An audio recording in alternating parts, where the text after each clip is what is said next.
Hey guys, it's Drew again. One man's trash is another man's treasure. This is a phrase we've heard before, and it especially could be used when talking about vintage cards. What might look good to me may not be what appeals to you, and that's okay. We all collect differently. But we use a term in the hobby, well-loved cards, and today I want to show off some cards that are obviously well-loved, but maybe in a different way. So let's check it out.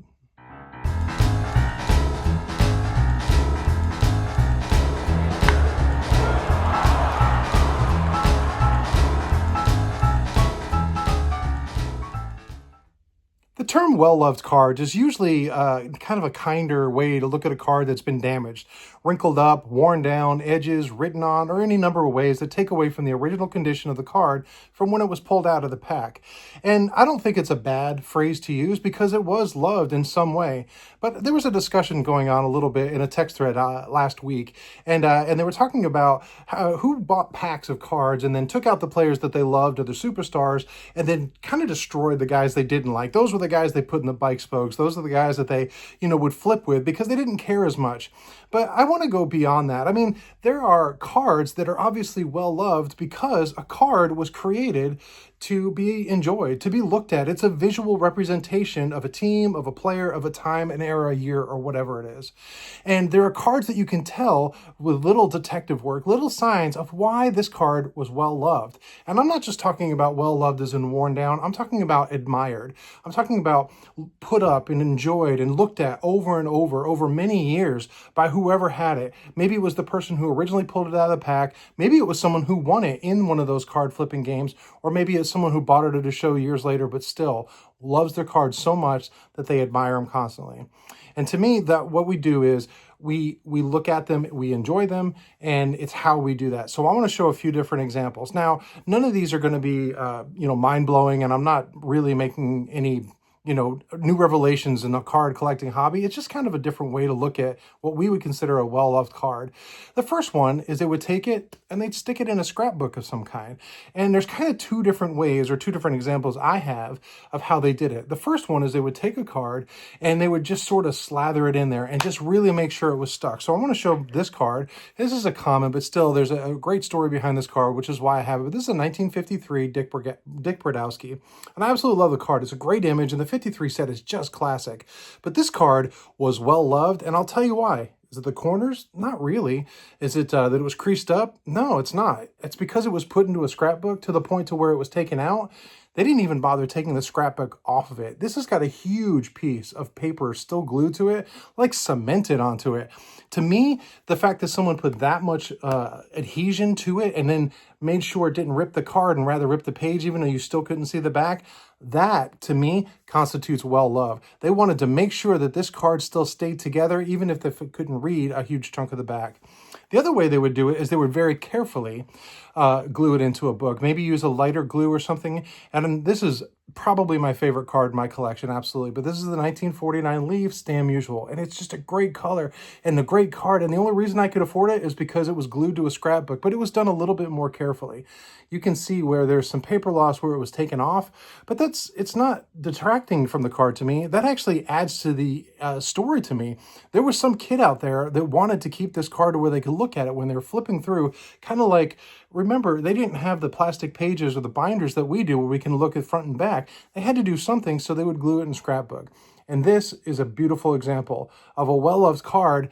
It was a beautiful card because someone took the time to put it in and kept the front preserved in order to, even if it was a little bit of a sacrifice to the back. And another one is, of course, the shout out to Mookie Chilson, everybody's friend in the hobby, and that's a pinhole card, where you would take and they would pin it up to a bulletin board, maybe to a headboard. Maybe when I was a little kid, I had this thing next to my bed, this wooden thing that it was like a shelving system, and I actually had a few cards pinned up of my favorite players when I was a little kid to that little shelf that was next to my bed holding other knickknacks. But this is my 1952 Bowman. Willie Mays, and you can see quite clearly there's a pinhole. And this card was put up and admired. Now, this doesn't have the back damage because it wasn't glued in, so that preserved the back, but of course it put a pinhole in it.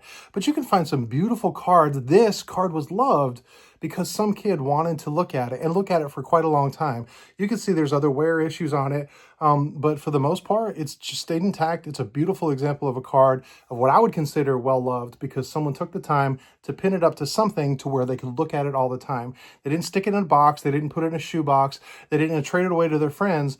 What they did was they pinned it up, and that, to me, shows why this card was loved. Another way someone could do it is they would mark their card. Now, marks on a card, I hate the printing, but when someone would take the time to say, this is my card and I'm putting my initials on it, that means it's ownership. That gives it a whole new level of how much that card is special to that person. They said, this is mine, boom, and they put their initials on it. My 1953 Bowman Mickey Mantle card is exactly like that. And you can see up in the top corner, someone stamped DM.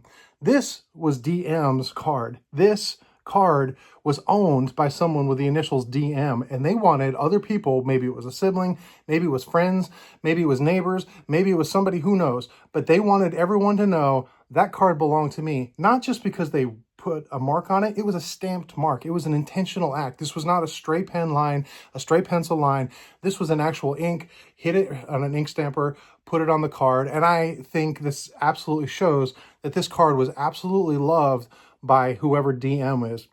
Maybe his name was Drew. I don't know. But that's an example of another one. And then the final one is they would actually create an ownership or a connection to that player. And it's sort of been a big thing I've noticed in the hobby and on YouTube lately, where people talk about autographed vintage cards and their rise in popularity. But when someone would take a card of a player that they admired and specifically go to that player or get in touch with them, maybe through the mail, maybe at a stadium, maybe at a restaurant, who knows, and say, Mr. So-and-so, will you sign my card? That card was well loved because it was written on by the player. And I want to show my 1954 Bowman Mini Minoso with a beautiful signature on it.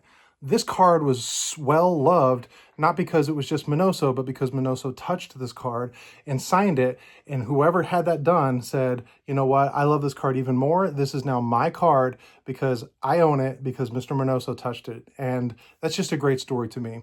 So what well-loved cards do you have? I'm not talking about the ones that are dinged up and banged. Maybe those were the throwaways of the guys that were hated by those neighborhood kids. I'm talking about the ones that were preserved. Maybe not in pristine condition, but preserved to where at the time they could look at those cards, they could admire them, pinned up to a wall, taped into a book, or written on by the player. Maybe it was stamped with somebody who says, this is my card with my initials. What cards do you have in your collection like that? Those are the cards that are well loved. Those are the cards that I love to know had a previous history with somebody else. Anyway, that's what I have to share with you today. I appreciate you coming along as always. Until next time, you guys be good.